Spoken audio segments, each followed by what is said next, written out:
La academia ensimismada. Los políticos vendidos. La gente indiferente. Estamos al borde. Academia. Política. Coyuntura. Desde el borde. Hacia una construcción crítica de la realidad. Comenzamos.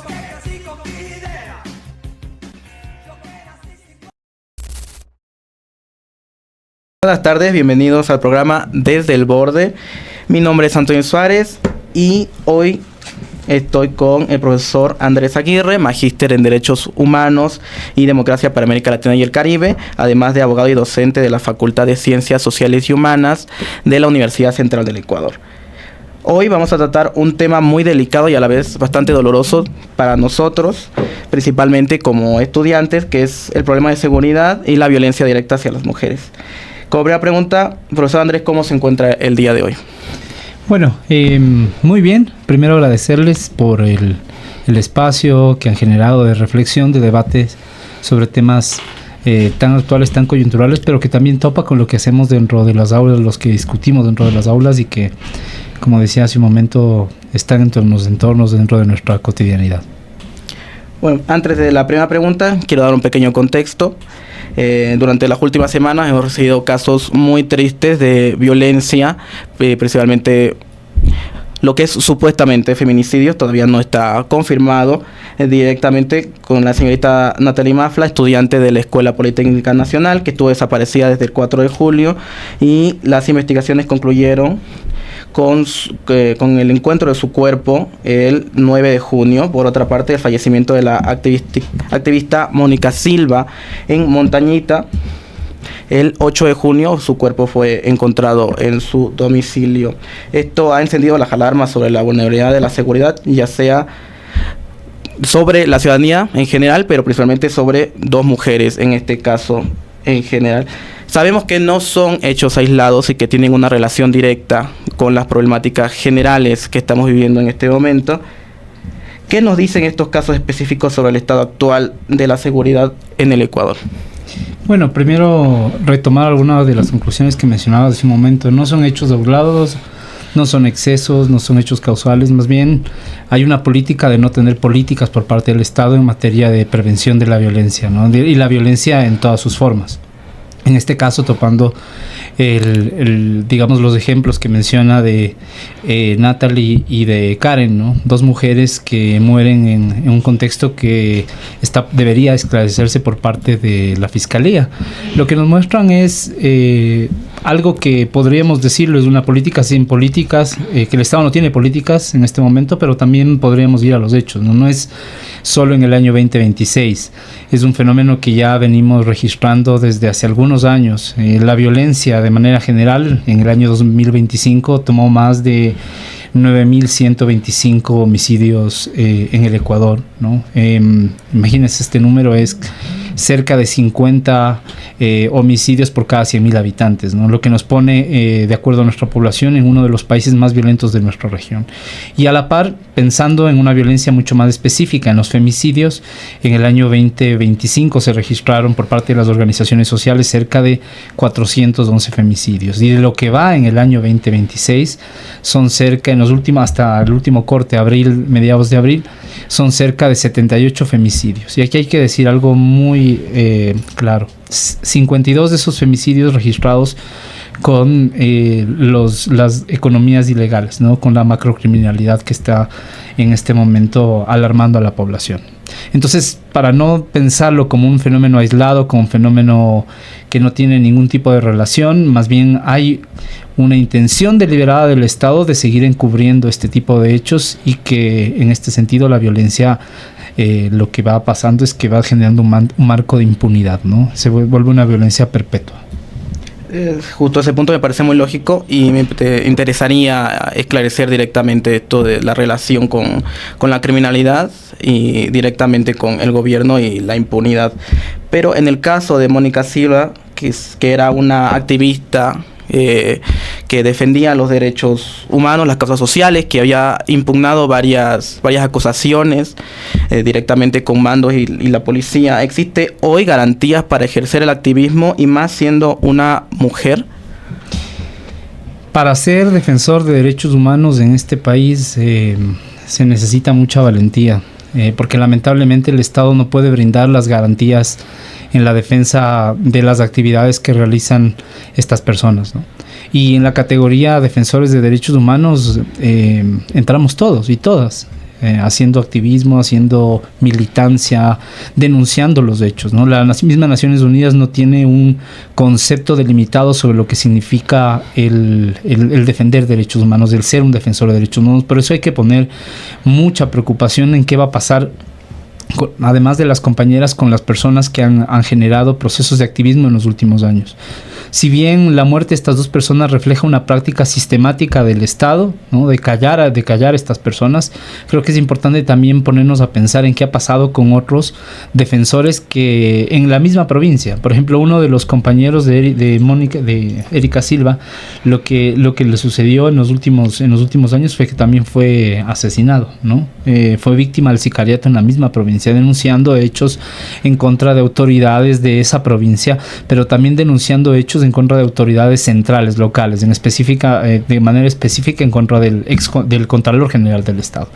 Es preocupante, porque en este momento no hay garantías para poder defender, para poder denunciar, para poder presentar estos hechos que son vulneratorios de derechos humanos, pero no solo que nos afectan en lo individual, sino también en lo colectivo. Y este hecho puntual que sucedió en la provincia de Esmeraldas tiene relación con otros hechos que han sucedido en otras provincias, ¿no? En otras provincias donde existen comunidades indígenas que hacen frente a los proyectos mineros, a los proyectos extractivistas, donde también ha existido una práctica sistemática de persecución y hasta el asesinato de estos líderes comunitarios. Entonces, lo que podríamos decir es que uno dice, bueno, hay un Estado que está debilitado, que no brinda las garantías. Al contrario, hay un Estado que es más fácil reprimir, pero no tan fácil cuidar, proteger y garantizar los derechos de los defensores y de las defensoras.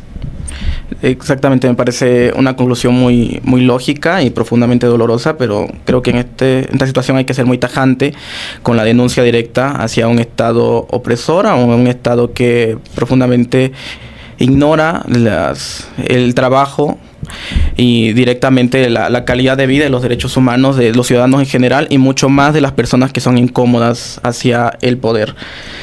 Pero en este sentido me interesaría saber cuál es la relación que tiene la criminalidad, que muchas veces es protegida por el Estado, con estos asesinatos o supuestos feminicidios que estamos hablando directamente hoy. Claro, la violencia hay que verlo como un fenómeno multicausal, ¿no? No es solo la muerte de la compañera activista o de la muerte de Natalie.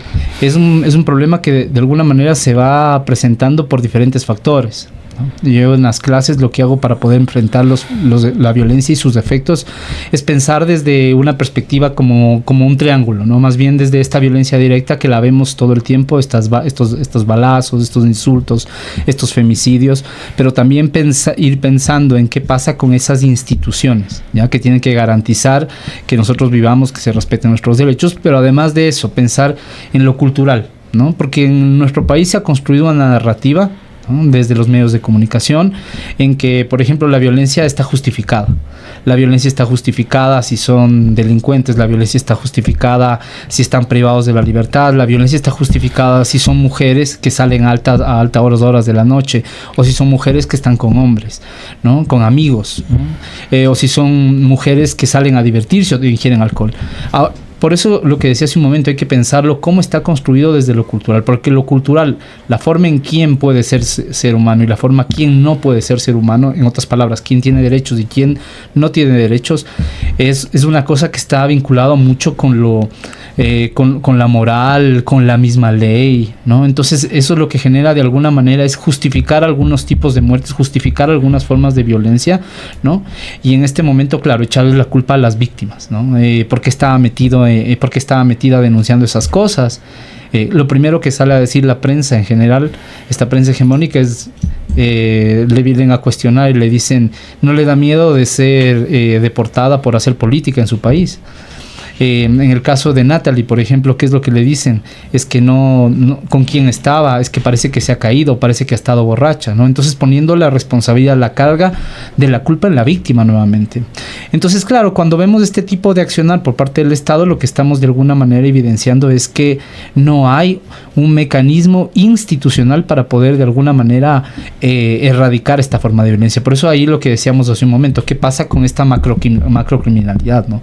El Estado tiene un papel fundamental para poder garantizar los derechos de los ciudadanos, de las víctimas, pero no lo hace porque le conviene. Exacto, y me parece que la palabra que mejor define este fenómeno es la revictimización, la constante culpabilización de las víctimas sobre sus propias tragedias.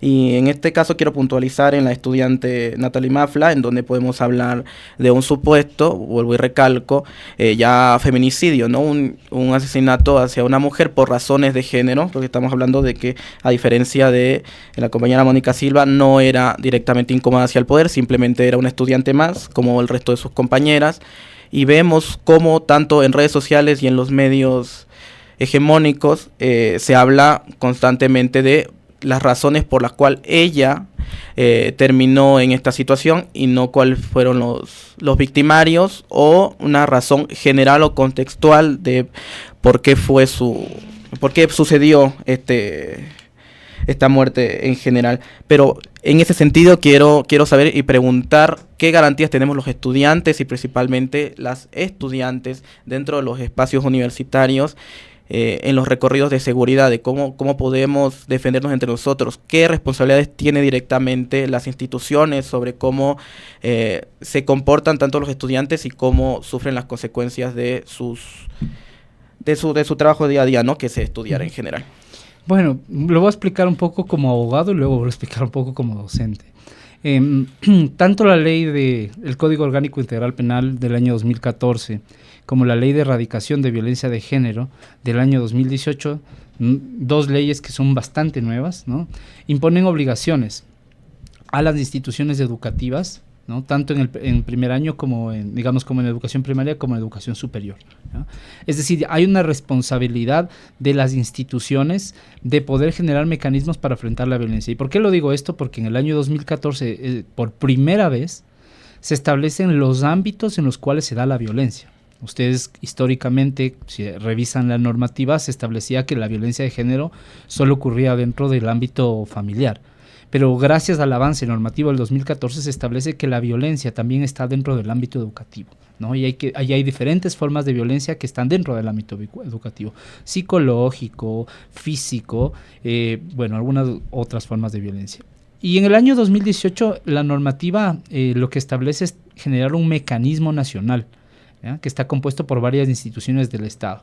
Y dentro de estas instituciones está tanto el CENESID como el Ministerio de Educación. El caso de Natalie no es el primer caso ni es el último.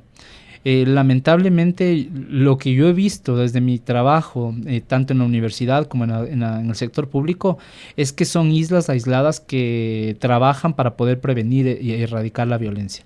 Por ejemplo, las universidades actúan de manera distante del sistema judicial.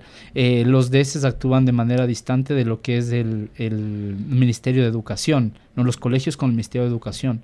Entonces, cuando uno va, por ejemplo, a tratar de ver qué es lo que está haciendo Fiscalía, qué es lo que hace la Junta Cantonal de Protección de Derechos, qué es lo que hacen las universidades, están todos desconectados, ¿no? Cada uno quiere salir a hacer las cosas para poder frenar la violencia, pero no hay acciones coordinadas interinstitucionales, que es lo que de alguna manera pone en evidencia la falta de implementación de políticas en contra de la violencia de género. No solo es en el ámbito educativo, es en todos los ámbitos. No hay una política pública clara para poder erradicar la violencia de género, y eso también incluye no hay una política pública clara de reparaciones, ¿no? Entonces, si hay un desconocimiento si no existe una política pública con instituciones responsables, esos actores se van a hacer a un lado y no van a hacer absolutamente nada. En la universidad, por ejemplo, desde el año 2017-2016, se tiene un protocolo para poder trabajar en contra de la violencia de género y la reparación integral, en el cual el actor clave es la Dirección de Bienestar Universitario. Yo no desconozco el trabajo de las compañeras trabajadoras sociales, de las psicólogas, incluso de la directora. Sin embargo, nuevamente, en la articulación con otras dependencias de esa misma universidad donde yo trabajo, Es como que tienen el teléfono roto, ¿no? El uno quiere implementar unas cosas, el otro quiere implementar otras, aparece la secretaria abogada y dice, no, esto va en contra de la ley, pero sí esto está en el protocolo, ¿no? Y otra de las cosas, la relación de poder que también está implementada dentro de estos sistemas, ¿no? La violencia de género es algo que ha sido desde hace más de 50 años denunciado dentro de la Universidad Central, ¿no? Mi madre lo vivió en la universidad cuando ella estudió en los años 80, ¿no? Entonces, esas cosas, lo que ha pasado es que se ha ido como prolongando un poco más, se ha hecho más sistemático, se va generalizado. Y la universidad es un reflejo del país.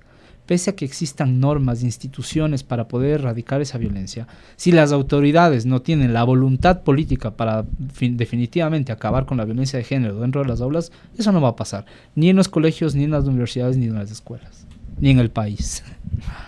Profundamente doloroso esta conclusión y este análisis sobre cómo funcionan principalmente estas universidades que no olvidemos que son instituciones públicas y que se deben principalmente a la clase obrera del país y que en muchos casos son la primera generación que tiene acceso a la educación superior, y entender cómo desde ese aspecto se vive esta violencia y esta inseguridad de asistir a clases es doloroso, pero por parte del Estado podemos hablar de que es una justicia muy punitiva, ¿no? Siempre se busca directamente castigar a quien sea, aunque allá sería el espacio de especulación en el momento en cuando se busca un chivo expiatorio, pero ese es el modus operandi, ¿no? El punitivismo. Existe una justicia restaurativa cuando hablamos de familiares que se enfrentan directamente a un sistema que los omite y los ignora cuando piden justicia, de madres, de padres, de hermanos,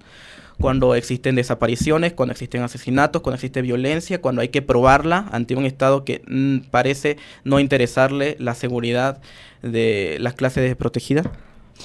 Bueno, es un tema muy interesante lo que topas, porque efectivamente una de las cosas que yo pienso que es el punto de partida de toda esta problemática es nuevamente la perspectiva punitivista, ¿no? Mientras hablamos de más cárceles, mientras seguimos hablando del incremento de las penas, mientras seguimos conversando y evaluando si es que los menores de edad tienen que tener todavía una privación de libertad igual que los mayores de 18, estas herramientas o estas opciones que dan los gobiernos de turno, ¿no es cierto?, no han resuelto los problemas ya en más de 10 años. Yo les pongo un ejemplo. Desde el año 2014 hasta el año 2025 se hicieron 10 reformas al Código Orgánico Integral Penal. El Código Orgánico Integral Penal es el que regula y tipifica los delitos, ¿ya? Es donde están las penas y los delitos. Y estas reformas, con el aumento de penas, ¿no es cierto?, no se ha cambiado la situación del país. Al contrario, lo que ha pasado en el país es que la ola de violencia ha incrementado. Es decir, ahí hay unos números tal cual exactos, una fuente, una evidencia en la que uno, por más que incrementa las penas, las cárceles, los castigos, las cosas no cambian, ¿no? Me pregunta sobre una justicia restaurativa. Ese es otro punto que hay que ponerlo en discusión. No solo es la justicia restaurativa, ahora se habla mucho de la reparación integral, ahora se habla de la victimología, de la no revictimización. Pero lamentablemente ahí, como abogado, yo hago una reflexión en mi campo, ¿no?, con mis colegas, ¿no? Porque desde el 2008 se empieza a cambiar la perspectiva de lo punitivo en el Ecuador. Es un gran avance, porque por primera vez en la Constitución se empiezan a pensar en las víctimas. Víctimas, derecho a una indemnización, a una reparación económica, a unas garantías de no repetición, de satisfacción, a una restitución. Se van creando programas de atención, se van creando instituciones con equipos interdisciplinarios, unidades administrativas que le quitan un poco el monopolio de la justicia al derecho, y eso me parece que es excelente, tener una perspectiva más interdisciplinaria sobre cómo manejar el acceso a la justicia. Pero otra de las cosas que pasa también en la última década del año 2000, del siglo XX, en la última década, es que el foco de la perspectiva del derecho penal cambia. Ya no solo se enfoca en el victimario, sino que también se enfoca en la víctima, ¿no? Ahora, tenemos leyes, tenemos unidades, tenemos equipos interdisciplinarios, hablamos de reparación integral, de justicia transformadora, etcétera. Sin embargo, lo que se está perdiendo nuevamente en este momento es la perspectiva de atender no solo al objeto pasivo y activo de la infracción penal, sino también volviendo a olvidar el objeto activo de la infracción penal. ¿A qué me refiero con esto? Al perpetrador, ¿ya? Entonces yo le doy ahora voz a las víctimas, que yo estoy de acuerdo con eso. ¿no? Yo he trabajado con víctimas durante casi más de 10 años. Sin embargo, en estos momentos que vivimos, el trabajo con el perpetrador no se evidencia, ¿no? Miren lo que pasa con las personas privadas de la libertad en este momento. Son personas que son reconocidas como el Estado como desechables, que no tienen derechos, que están dentro de una categoría que ni siquiera son humanos. Entonces, la desnaturalización de una persona a cambio de darle derechos a la víctima, lo que afecta es totalmente este sistema en el que estamos viviendo. Entonces, hay que pensar en esa rehabilitación, hay que pensar en esa reinserción. Porque lo que podemos ver en la sociedad actual es que las cárceles no han cambiado la realidad del país, no han cambiado la realidad de las sociedades en general. Meter a la gente presa, meter a la gente en la cárcel no cambia absolutamente nada. Hay que tener una perspectiva mucho más integral, una perspectiva mucho más preventiva para trabajar con los dos actores, digamos, tanto el sujeto activo, que es el perpetrador, como la víctima. De igual manera, no se puede hacer, hay que darles los más derechos a la víctima y no al perpetrador. No, hay que atender de igual manera a la víctima como al perpetrador. Si uno piensa en los principios de la justicia restaurativa, es justamente eso, ¿no? Pensar una manera distinta cómo generar justicia, pensar una manera distinta qué significa reparar, restituir, indemnizar, porque generalmente estas formas de cómo se entiende la justicia o los sentidos y significados que se asigna a la justicia están mucho desde la sociedad afuera, no desde la víctima, que es la beneficiaria de estas medidas. Es lo que es, ¿no? Principalmente apuntar hacia la prevención. Esa es mi opinión, por lo menos personal. Eso es de la relación que tenemos entre los perpetradores y las víctimas. Entender que al final del día son humanos que viven dentro de sus contextos y mejorar la calidad de sus vidas, entenderlos como ciudadanos para evitar la reinserción a las cárceles, para evitar este punitivismo, es lo más relevante. Y hablando de opiniones, yo creo que ya en un punto más punzante sobre el tema, ¿las autoridades han hecho correctamente su trabajo principalmente en estos dos casos específicos? Bueno, tanto en el caso de la compañía de Santa Elena, bueno, como en el de Natalie, yo creo que no se han hecho los trabajos por parte del Estado. Por ejemplo, la defensora, la activista de Santa Elena había denunciado, ¿no?, que ya en reiteradas ocasiones tenía amenazas contra su vida. Incluso ella tuvo que venir a la ciudad de Quito durante un tiempo para poder protegerse de estas amenazas, ¿no? ¿Qué es lo que tendría que haber hecho Fiscalía en ese momento? Con la denuncia que pone, tenía que haber generado un mecanismo de protección existente que se llama el programa de víctimas y testigos, ¿no? Es un programa en el cual ingresa la persona, hay un seguimiento de la policía dentro de su hogar, dentro del lugar donde se encuentre, para poder de alguna manera prevenir cualquier tipo, ¿no?, cualquier tipo de ataque que tenga la persona denunciante. Y eso por parte de Fiscalía nunca llegó, ¿no? Entonces, más allá de las investigaciones que también empiezan a preocupar en este momento, creo que había que generar un mecanismo preventivo a que suceda la muerte, ¿no? Ahora, en relación a las investigaciones, uno de los principales derechos que tenemos como ciudadanos es la debida diligencia, ¿no? Y dentro de la debida diligencia, el debido proceso, constan, por ejemplo, los diferentes exámenes periciales que tienen que ser sometidas, ¿no?, sometidas la víctima. Es decir, un trabajo interdisciplinario desde el trabajo social, desde la psicología, desde los médicos forenses, para poder determinar cuáles fueron las causas de la muerte. Y en tercer lugar, es impresentable las declaraciones del ministro del Interior, ¿no es cierto?, en un medio de comunicación, indicando, ¿no?, afirmando que esta persona se ha suicidado, ¿no? Él no tiene ningún tipo de competencia para poder realizar estas declaraciones. El único organismo competente que tiene para poder realizar estas declaraciones es Fiscalía, y ni siquiera puede realizar las declaraciones de manera pública, porque no nos olvidemos que está en la investigación previa. Esa información es reservada, es confidencial, ¿no? Y en el caso de Natalie, bueno, sí, es algo que el Estado nuevamente se ve involucrado, no de manera directa, pero cuando ya hay un fenómeno como el feminicidio, ¿no es cierto? O el femicidio, perdón, cuando ya no es la primera víctima, cuando existen más de 411 víctimas en el año 2025, hay algo que está fallando en el Estado, ¿no? Hay algo que el Estado no está haciendo. Podemos revisar los presupuestos de erradicación de la violencia de género en los últimos años y lo que podemos ver, más allá de ofrecimientos, es que se ha disminuido completamente, ¿no? Si yo no tengo plata, No puedo activar, por ejemplo, mecanismos institucionales que puedan acompañar, investigar, prevenir estos hechos. Atención integral no puedo dar, ¿no?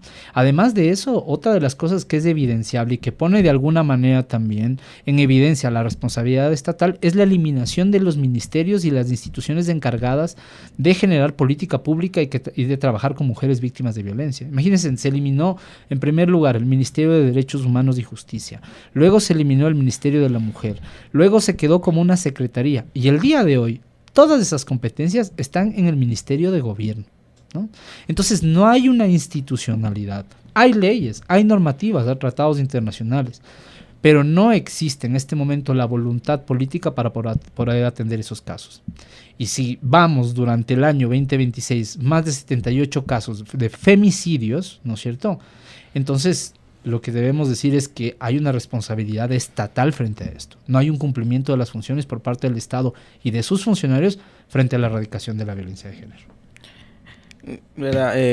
Y muchas gracias por eso. Es indignante comprender, tanto en los procesos de justicia en comparación a nivel regional, nos encontramos profundamente atrasados. Hablamos también de la reducción de lo público, de las instituciones públicas, hablamos de los prejuicios constantes hacia las víctimas, en donde ser una víctima te convierte en blanco de la opinión pública en general.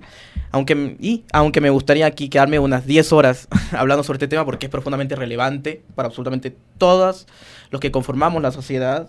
Es una pena finalizar esta entrevista y hablar que los derechos humanos no deben quedar en el papel, los derechos humanos deben ser activos y ser parte de la exigencia popular, entender todos los términos para saber, porque desde la ignorancia no podemos defender absolutamente nada, y dar las gracias a nuestro invitado. Profesor, muchísimas gracias por su opinión, por su punto de vista y toda la investigación que ha hecho alrededor de estos casos, y ni un paso atrás. Gracias. Gracias. Yo que crecí con Videla, yo que nací sin poder.